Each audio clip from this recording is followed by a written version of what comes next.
All of you turn to page number 14. Active and passive. Grammar parts.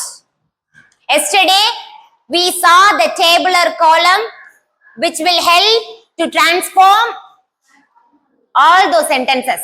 நம்ம நேத்து பார்த்த tabular columnல 3 sets of tables கொடுத்திருந்தனா, presentக்கு ஒன்னு, pastக்கு ஒன்னு, futureக்கு ஒன்னு கொடுத்திருந்தனா, அதுல futureல வந்து future continuous tenseக்கு no passive formனு சொல்லியிருந்தேன்.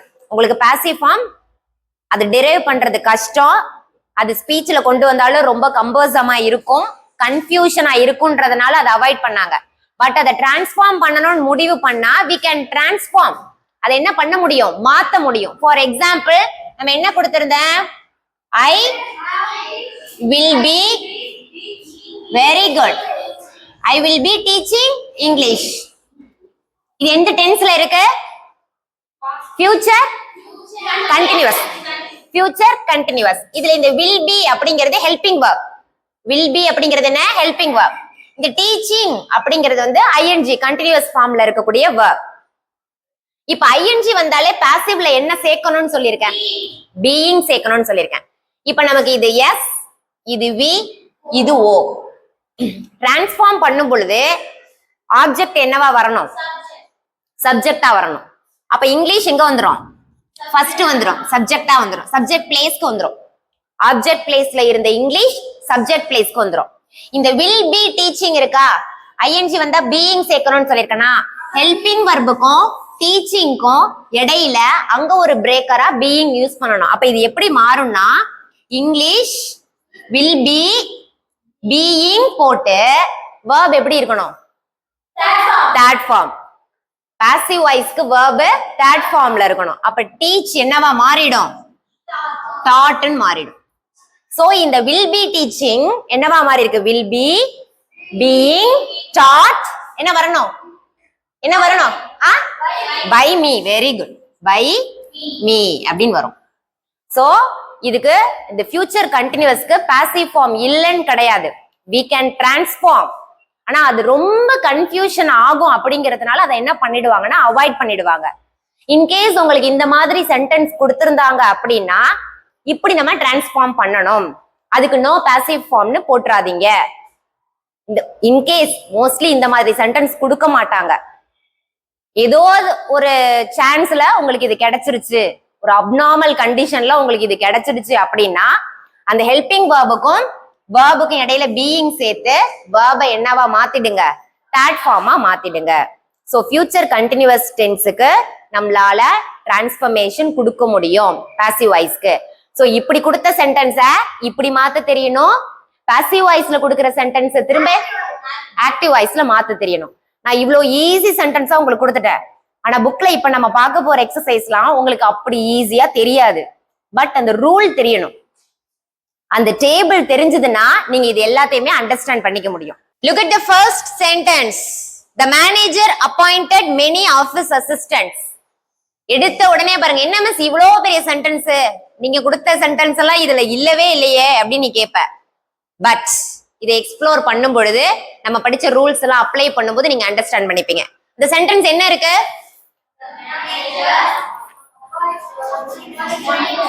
Say louder.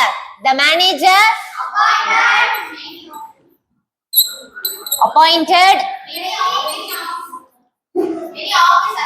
many office assistants. Okay. First, we should identify the voice of the sentence. எந்த வாய்ஸ்ல அந்த சென்டென்ஸ் இருக்குன்றத முதல்ல கண்டுபிடிக்கணும். மொத்தம் எத்தனை வாய்ஸ் இருக்கு? two voices, active and passive. அந்த verb ஆக்டிவா இருந்துச்சு அப்படின்னா அது வந்து ஆக்டிவ் வாய்ஸ்.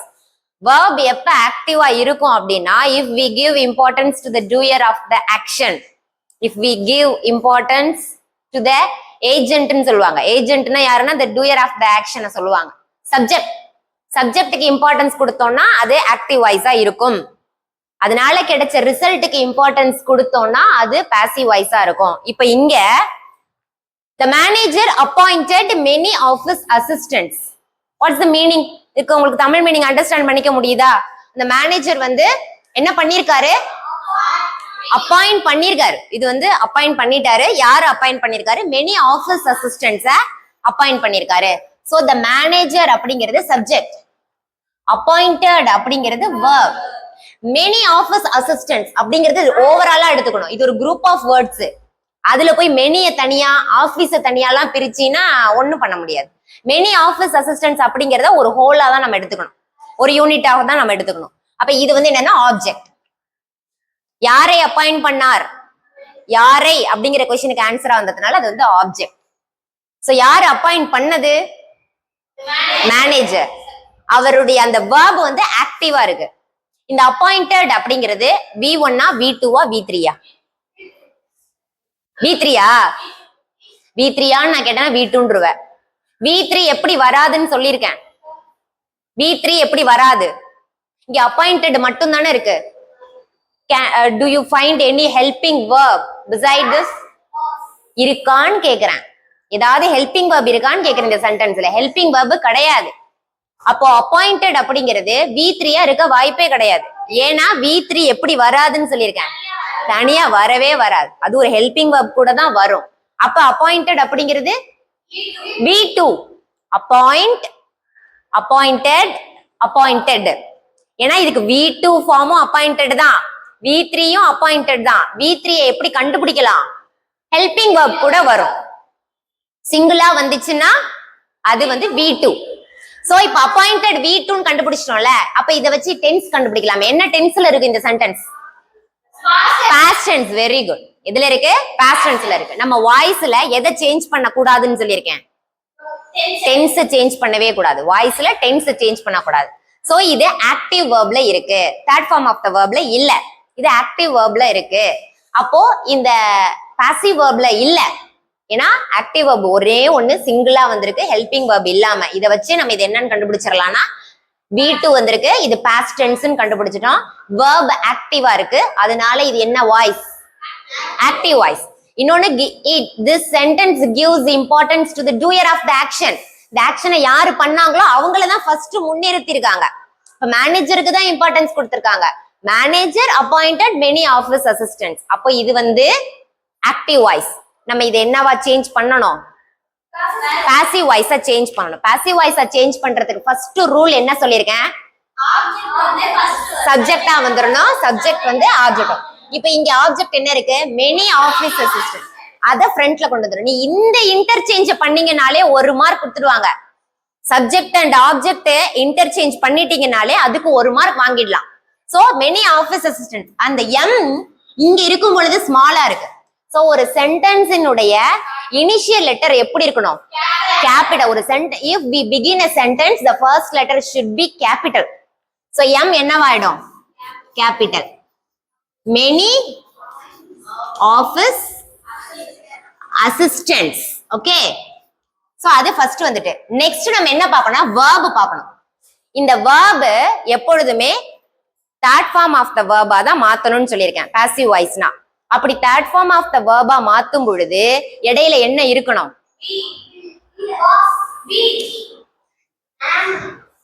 ஒரு நிமிஷம் என்ன பேச விடுங்கள. Third form of the verb வரணும்னா ஹெல்பிங் verb இருக்கணுமா? பீயிங் வந்து ing இருந்தாதான் யூஸ் பண்ணணும்னு சொல்லியிருக்கேன். பீன் வந்து have has had இருந்தாதான் யூஸ் பண்ணணும்னு சொல்லியிருக்கேன். இது வேற எதுவுமே இல்ல, only past tense. V2 use பண்ணிருக்கோம். பாஸ்ட் verb தான் இருக்கு. அப்ப பாஸ்ட் டென்ஸ்க்குள்ள ஹெல்பிங் verbs என்ன? was, were. was, were. was எதுக்கு யூஸ் பண்ணணும்?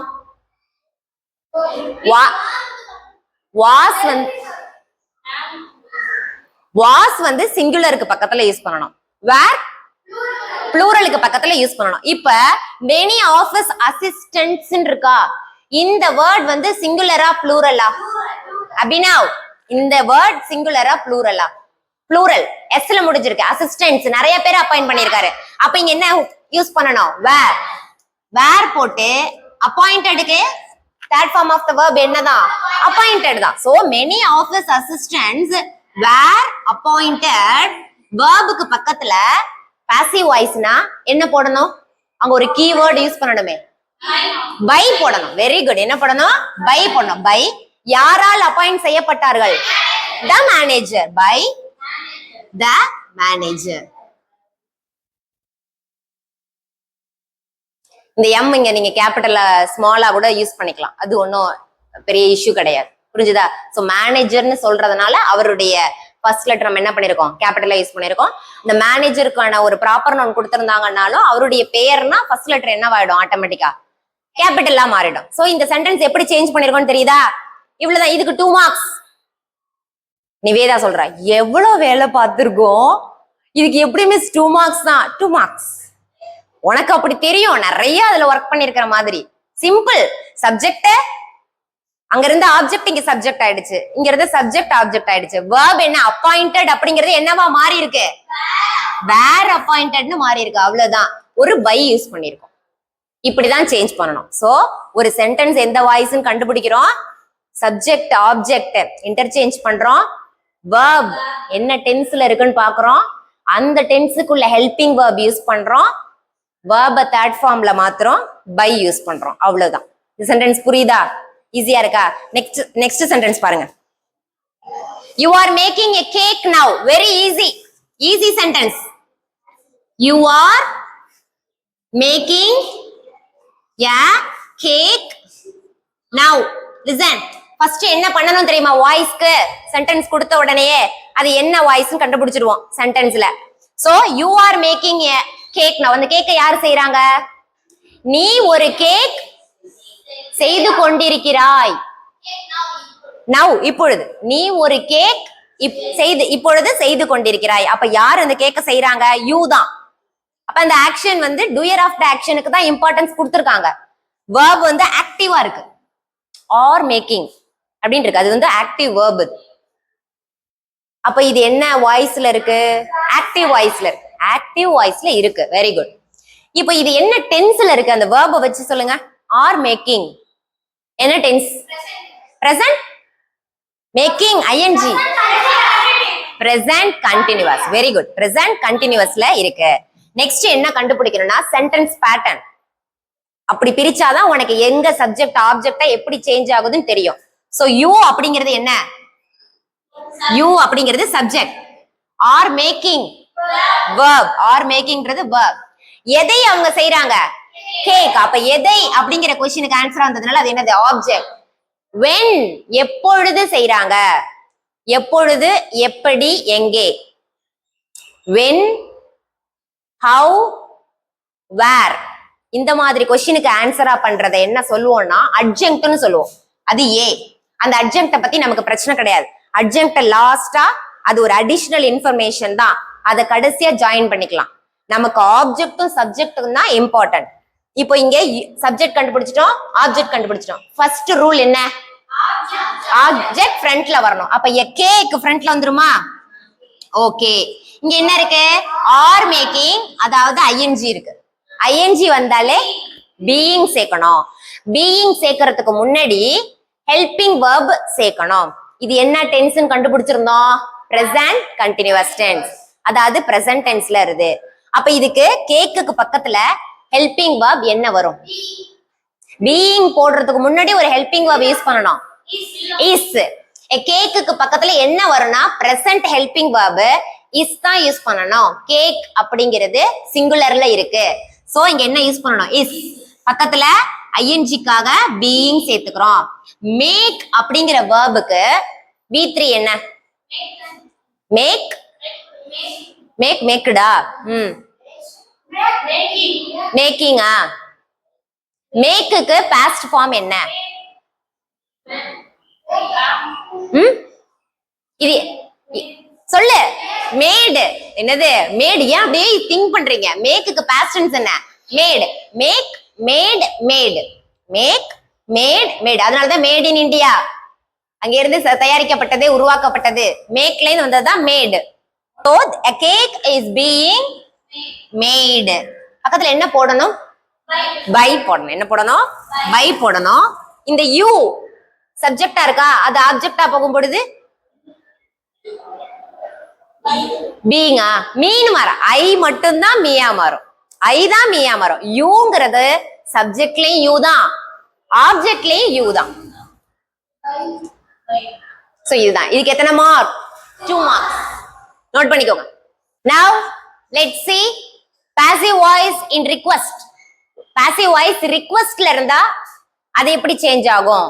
ஒரு ஆக்டிவ் வாய்ஸ் ஒரு பாசிவ் வாய்ஸ் ரிக்வெஸ்ட்ல இருக்கும்போது அதனுடைய டிரான்ஸ்ஃபர்மேஷன் எப்படி இருக்கும்னு பார்க்கலாம். ரிக்வெஸ்ட் அப்படினாலே என்ன இருக்கணும்? ஒருத்தவங்கள்ட்ட ஒரு விஷயம் ரிக்வெஸ்ட் பண்றீங்க அப்படின்றத எந்த வேர்ட் மூலமா நீங்க ரிக்வெஸ்ட் பண்றீங்கன்றத தெரிஞ்சுக்குவாங்க. ப்ளீஸ், வெரி குட், கிளாப் பண்ணுங்க அவளுக்கு. ப்ளீஸ், ரிக்வெஸ்ட்னாலே அங்க நீ என்ன பண்ணணும்? ப்ளீஸ்ன்னு கேட்கணும். ப்ளீஸ் ஹெல்ப் மீ அப்படின்னு கேட்டீங்கன்னா request. Help me, help me அப்படின்னு கேக்குறீங்கன்னா அது பேர் என்ன இல்ல?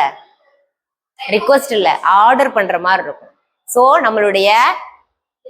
நம்ம கன்வே நம்மளுடைய லாங்குவேஜ் எப்படி இருக்கணும்னா அந்த மாடுலேஷன் நீ ரிக்வெஸ்ட் பண்றன்னு நீ நினைச்சா மட்டும் பத்தாது, உன்னோட லிசனருக்கு தெரியணும் நம்ம ரிக்வெஸ்ட் பண்றோம்னு. நம்ம லாங்குவேஜ் அவ்வளவு சட்டிலா அவ்வளவு சப்மிசிவா இருந்தாதான் அங்க ரிக்வெஸ்டிஷன் நடக்குதுன்னு அர்த்தம்.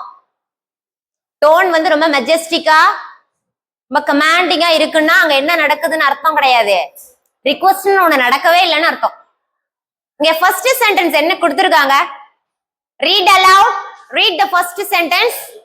Please assemble in the ground. Ready வாங்க, ரெடி, thank you. ப்ளீஸ் அசம்பிள்க்கு ஏ கேபிட்டல்ல இருக்கா ஸ்மால்ல இருக்கா? Okay. Please assemble in the ground. கிரவுண்ட்ல எல்லாரும் தயவு செய்து. ப்ளீஸ்னாலே தமிழ் அது என்ன அர்த்தம்? தயவு செய்து கேட்டுக்கொள்ளப்படுகிறீர்கள் அப்படின்லாம் சொல்லுவாங்க. So please assemble in the ground இப்படின்னு ஒரு சென்டென்ஸ் நம்ம கிட்ட இருக்கு. இதுக்கு எப்படி மிஸ் பேட்டர்ன் கண்டுபிடிக்கிறது? கண்டுபிடிக்கலாம். ப்ளீஸ் மட்டும் விட்டுருங்க, ஏன்னா அது ரிக்வெஸ்டிங் வேர்டு. அது வந்து ஒரு ரிக்வெஸ்டிங் வேர்டு, அதுக்கு நம்ம பேட்டர்ன் போட வேண்டாம். பட் இடையில இருக்கிற இந்த assemble அப்படிங்கிறது என்ன? adjective-ஆ? verb. அவளுக்கு வந்து எனக்கு என்னெல்லாம் தெரியுது பாருங்க அப்படின்னு அவ சொல்றா. assemble வந்து என்னது? verb. in the ground. in the ground அப்படிங்கிறது where, எங்க assemble ஆகணும்ன்றத சொல்றாங்க. சோ அந்த where அப்படிங்கிற கொஸ்டினுக்கு எப்பவுமே அது adjective-ஆ தான் வரும். அவ அததான் adjectiveனு சொல்லியிருக்கா போல, பட் அதையும் ராங்கா தான் சொல்லியிருக்கா. adjunct அது. நமக்கு எது ரொம்ப முக்கியம்னா verb. இங்க ஆக்டிவா இருக்கு. அபினவ், assemble அப்படிங்கிற verb இங்க ஆக்டிவா இருக்கு. assemble அப்படிங்கிறது V1-ஆ V2-ஆ V3-ஆ? மதி எப்பயாவது தான் ஆன்சர் பண்ணுவா. V1. assemble அப்படிங்கிறது பிரசன்ட் டென்ஸ். அப்ப அது என்னது? V1. இப்போ ப்ளீஸ் அப்படிங்கிற வேர்ட்ல உங்களுடைய சென்டென்ஸ் ஸ்டார்ட் ஆனாலே அங்க எப்படி நீ உங்களுடைய பாசிவ் ஃபார்ம் ஸ்டார்ட் ஆகணும் அப்படின்னா யூ ஆர் ரிக்வெஸ்டட் டு. ஏன்னா நம்ம செகண்ட் பர்சனை பார்த்து தான் சொல்லுவோம். நமக்கு நாமேவா சொல்லிக்குவோம்? Please assemble in the ground அப்படின்னு தான் சொல்லுவோம். நமக்கு முன்னாடி யார் இருக்காங்களோ அவங்கள பார்த்து தான் சொல்லுவோம். நமக்கு முன்னாடி இருக்கிறவங்க செகண்ட் பர்சன். செகண்ட் பர்சனுக்கு எப்பவுமே என்ன ப்ரொனவுன்? யூ அப்படிங்கிற ப்ரொனவுன்.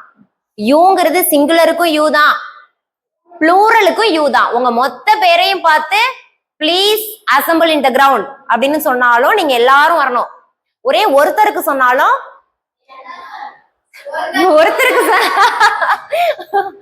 ஒருத்தருக்கு சொன்னா ஏண்டி எல்லாரும் வரணும்? படுத்துற ஆளுகளே. முடியல, காலையில பயங்கரமா ஃபார்ம்ல இருக்காளுங்க. என்ன சாப்பிட்ட? சரி விடு. சோ நம்ம செகண்ட் பர்சனை பார்த்து சொல்றோம். இங்க வந்து சப்ஜெக்டே இல்ல பாரு, ஐயனோ ஒரு நேமோ எதுவுமே இல்ல. அப்படி சொன்னாலே இட் இஸ் அண்டர்ஸ்டுட், யார்கிட்ட பேசுறோம்னு அர்த்தம், செகண்ட் பர்சன் கிட்ட சொல்றோம்னு அர்த்தம். அதனாலதான் இந்த சென்டென்ஸ் எப்படி ஆரம்பிக்கணும்னா ப்ளீஸ் வந்தாலே you are requested, you are requested to இப்படி இருக்கணும். இது எதுக்கு பதிலா எழுதுறோம்? ப்ளீஸ். ப்ளீஸ்க்கு பதிலா யூ ஆர் ரிக்வெஸ்டட் டு. அடுத்தது இந்த அசம்பிள் என்னவா மாறணும்னு சொல்லியிருக்கேன். நம்ம எப்பவுமே இந்த வேர்ப் வந்து நீங்க கேட்பீங்கல்ல, பாசிவ் ஃபார்ம்ல வேர்ப் வந்து தேர்ட் ஃபார்ம்ல தானே மிஸ் இருக்கணும்னு சொல்லியிருக்கீங்க. அப்ப இந்த அசம்பிள் வந்து என்னவா மாறணும்? தேர்ட் ஃபார்ம்ல தானே மாறணும்னு நீங்க கேட்கலாம். இதுல இன்னொரு குட்டி ரூல் இருக்கு. என்ன குட்டி ரூல்னா, இங்க என்ன இருக்கு? டூன்னு ஒரு ப்ரிபோசிஷன் இருக்கா? இந்த டூக்கு பக்கத்துல நீங்க யூஸ் பண்ணக்கூடிய வேர்ப் பிரசன்ட் ஃபார்மா மட்டும்தான் இருக்கும். தேர்ட் ஃபார்ம்லாம் அங்க யூஸ் பண்ண முடியாது. டூக்கு பக்கத்துல நீ ஒரு வேர்ப் யூஸ் பண்றனா அந்த வேர்பினுடைய ஃபார்ம் V1 மட்டும்தான் இருக்கும். அப்ப யூ ஆர் ரிக்வெஸ்டட் இங்க இருக்கு பாரு third form of the verb. இங்க கிடைச்சிட்டு நீ என்ன சொல்லிருக்க ரூல், பாசிவ் ஃபார்ம்ல ஒரு third form of the verb இருக்கணும். அந்த வேர்ப் வந்து இந்த மெயின் வேர்ப் ஆக்ட் ஆகல, அதுக்கு பதிலா என்ன போட்டுட்டோம், யூ ஆர் ரிக்வெஸ்டட். இந்த ரிக்வெஸ்டட்ங்கிறது V3 ஹெல்பிங் வேர்ப் கூட வந்திருக்கா. Request, requested, requested. அந்த ரிக்வெஸ்டட் வந்து third form. So you are requested to, இந்த அசம்பிள அசம்பிள்டுன்னு மாத்திடாதீங்க. ஏன்னா டூக்கு பக்கத்துல என்னதான் வரணும், V1 தான், அசம்பிள் தான். So you are requested to assemble, பின்னாடி இருக்கிறது அப்படியே இந்த கிரவுண்ட், அவ்வளவுதான். சோ அந்த ப்ளீஸ்க்கு பதிலா என்ன யூஸ் பண்ணிட்டோம், you are requested to. Second sentence பாருங்களேன், டு நாட் யூஸ் பண்ணிருக்காங்க. ஃபர்ஸ்ட் சென்டென்ஸ் அஃபர்மேட்டிவா இருக்கு, அஃபர்மேட்டிவா இருக்கு, பாசிட்டிவா இருக்கு. செகண்ட் சென்டென்ஸ் நெகட்டிவா இருக்கு, நாட் யூஸ் பண்ணிருக்காங்க. பாருங்க என்ன இருக்கு, read the sentence. Please do not use mobile. Please do not use mobile phones here. இங்கே மொபைல் போன்ஸ் பயன்படுத்தாதீர்கள். அதான் இப்ப இங்கேயும் ப்ளீஸ் தான், ஆனா என்ன வந்திருக்கு, do not வந்திருக்கு. இதே ப்ளீஸ்க்கு பதிலா என்ன யூஸ் பண்ணணும்னு சொல்லியிருக்கேன், you are requested to ன்னு சொல்லியிருக்கேன்னா இங்க இந்த you are requested மட்டும் வச்சுக்கோங்க. வச்சுக்கிட்டு இந்த do notக்கு பதிலா என்ன ஆயிடும், அது not to மாறிடும். மேல அஃபர்மேட்டிவா இருந்துச்சு, பாசிட்டிவா இருந்துச்சு, அதனால you are requested to அப்படின்னு வச்சுட்டோம். இந்த சென்டென்ஸ்ல do not யூஸ் பண்ணிருக்காங்க, செய்யாதீங்கன்னு சொல்லியிருக்காங்க. அந்த நாட்டுக்காக you are requested not to, அவ்வளவுதான். பக்கத்துல என்ன இருக்கு, use mobile phones here. அதானே இருக்காங்க. You are requested not to use mobile phones here. So requisition affirmative-ஆ இருந்ததுன்னா requested to, அது நெகட்டிவா இருந்துச்சுன்னா you are requested not to. Not to very very important, note பண்ணிக்கோ. Advice. Next, advice.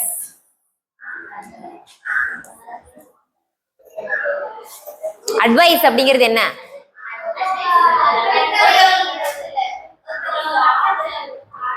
giving suggestions to make them correct, to make them clear, to make them good. அதுக்காக அவங்களுக்கு கொடுக்கறது தான் என்ன, அட்வைஸ்னு சொல்லுவாங்க, அறிவுரைன்னு சொல்லுவாங்க.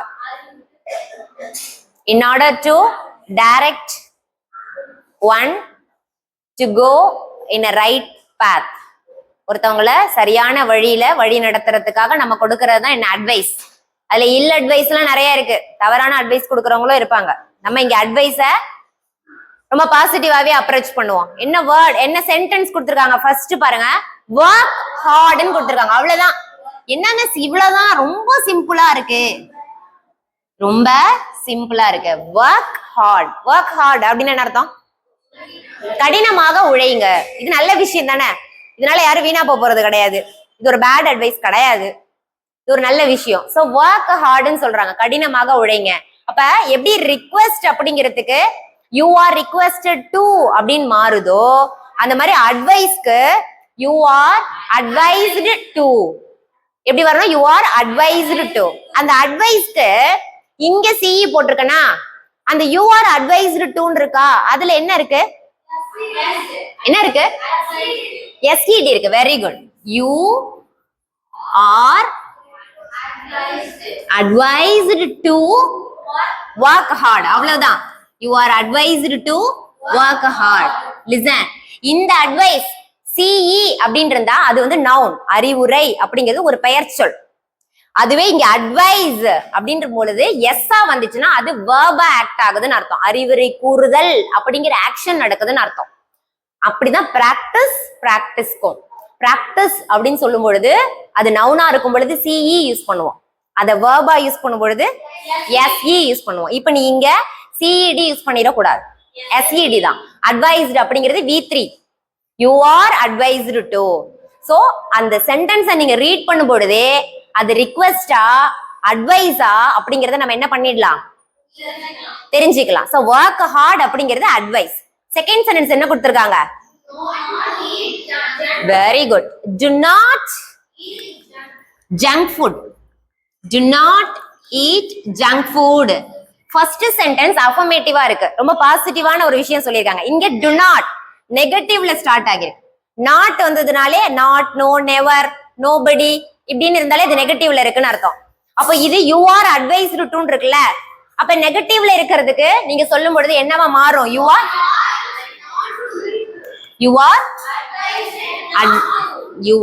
Advised not to.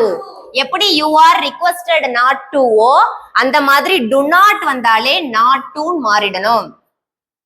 You are advised not to, இங்க நான் என்ன விட்டேன்? ஈட் விட்டுட்டேனா? Okay. You are advised not to eat junk food. Junk food அப்படிங்கிறது என்ன? இந்த பாக்கெட்ல எல்லாம் நிறைய உங்களுக்கு ஜங்க் ஃபுட், இந்த கிறிஸ்பியா இருக்கிறதெல்லாம் கொடுப்பாங்கல்ல, ஸ்நாக்ஸ் வாங்கி சாப்பிடுவீங்களே, அந்த மாதிரியான ஐட்டம்ஸ் எல்லாம் தான் என்னது? ஜங்க் ஃபுட்னு சொல்லுவாங்க. சோ அதெல்லாம் நமக்கு ஹெல்தி கிடையாது.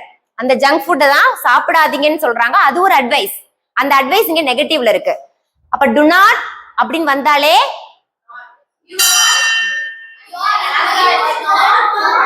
you are advised not to eat junk food.